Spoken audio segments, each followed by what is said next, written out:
A young man walks into a Long Island strip mall in 1989 and finds a room that smells of cigarettes and cheap carpet. 20 people are shouting into telephones, selling stock in companies almost nobody has heard of, at 5 cents a share. The commission on those stocks is not 1%, the way it is on real Wall Street.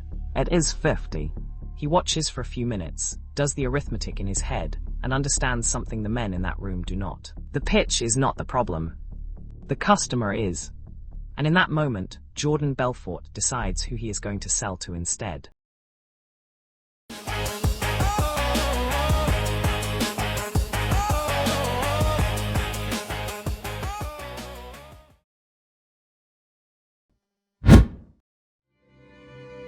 His name is on one of the most famous films ever made about money. Leonardo DiCaprio played him, Martin Scorsese directed it, and the whole world watched him throw dwarves, sink yachts and snort his way through a fortune. What the film mostly leaves out is the part that matters, where the money actually came from, who it came from, and what happened to those people afterwards. This is that story, the machine underneath the party, and the 20-year fight to make him give any of it back.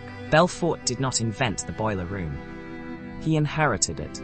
The firm he walked into was selling penny stocks, shares in tiny companies so small and so thinly traded that almost nothing about them was visible. A real stock has thousands of buyers and sellers setting the price in public.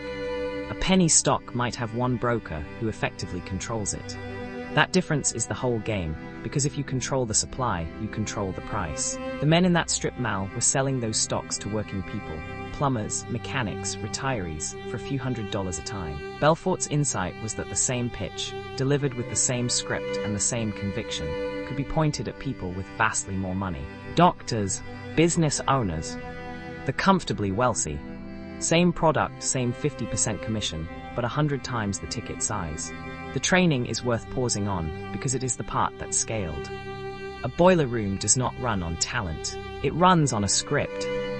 New brokers at Stratton were handed language that had already been tested on thousands of calls, and they were drilled until the words stopped sounding like words. The opening was never the sale. The opening bought 30 more seconds, and the next line bought a minute, and somewhere several minutes in came the actual ask. Belfort later built an entire second career teaching this structure, which tells you how well it worked. 2 things made it lethal in that room. The first is that the broker genuinely believed the pitch, because most of them had no idea what the firm was doing with the stock. They thought they were selling opportunity. The second is that objection handling was rehearsed harder than the pitch itself. Every reason a person might say no had a scripted answer waiting. If you have ever wondered how an intelligent adult ends up wiring money to a stranger, this is the answer.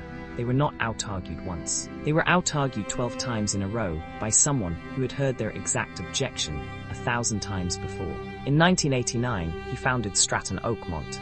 The name was chosen to sound like it had been there for a century, old, established, faintly British. It was a startup in a strip mall. Here is how the machine worked, because the film never really explains it. Stratton would take a small, obscure company public, or acquire a large block of its shares. Crucially, it would arrange for friends, relatives, and associates to hold big chunks of that stock in their names, nominees, so the firm's true position stayed hidden. Then the brokers would start dialing. The pitch was urgent and specific. A company on the verge of something, a window closing, a favor being done for you personally. Buyers piled in, and because the supply was controlled, the price climbed. That climb was the product, not the companies that climb. Once the price was high enough and the customers were all in, the insiders sold their hidden blocks into the demand their own brokers had created. The price collapsed. The customers who had been told to hold, held all the way down. This is a pump and dump, and it is not a grey area. Prosecutors described exactly this pattern at Stratton Oakmont. Securities fraud and money laundering, with the profits moved offshore, some of it through accounts in Switzerland. The scale is what made it remarkable. At its peak, Stratton Oakmont employed around 1,000 brokers and handled over $1 billion in investor money. And the culture inside that office, the part the film got right, and if anything understated, was engineered on purpose. Money arrived faster than anyone could think. Belfort himself later admitted to a serious drug habit, most notoriously Quaaludes. Chaos in the room was not a side effect of the fraud. It was what stopped anyone in it from sitting still long enough to ask what they were actually doing. And regulators were not blind to it. The firm was in near constant trouble. with the National Association of Securities Dealers, almost from the beginning. But an investigation into a brokerage is slow, and a boiler room is fast. Stratton kept dialing. The investigation, meanwhile, was a decade of unglamorous work. An FBI agent named Gregory Coleman worked the Stratton case for years. The kind of case that is built not from raids but from subpoenas, trading records and interviews with people who do not want to talk. Coleman has spoken publicly about the strangeness of it. He was, by his own account, earning a fraction of what the men he was investigating made in a week, while quietly assembling the paper trail that would eventually end them. And the money was genuinely hard to follow, because it had been deliberately moved. Prosecutors described proceeds being laundered offshore, including through Swiss accounts held under other people's names. The same nominee trick used on the stock applied to the cash. That is the pattern underneath the whole operation. Never own the thing in your own name, and there is nothing for anyone to point at. The most famous single deal is the one the film built its centerpiece around, and it is worth understanding properly, because it is where the story stops being about strangers on a phone. Steve Madden was a shoe designer and a childhood friend of one of Belfort's closest associates. In 1993, Stratton took Steve Madden Limited public. The company was real. The shoes were real. The business went on to become genuinely successful, which is precisely what makes the deal so instructive. The fraud was not in the product. It was in the ownership. Prosecutors said Belfort secretly held a large block of Madden shares, held in Madden's name, hidden from the market, so that when the stock rose on the firm's own promotion, Belfort could sell into it without anyone seeing whose stock it was. Steve Madden was later convicted of securities fraud and money laundering in connection with the scheme, and went to prison. The company survived him. His customers had never heard of any of it. The ending, when it came, was not a dramatic raid. It was arithmetic and paperwork.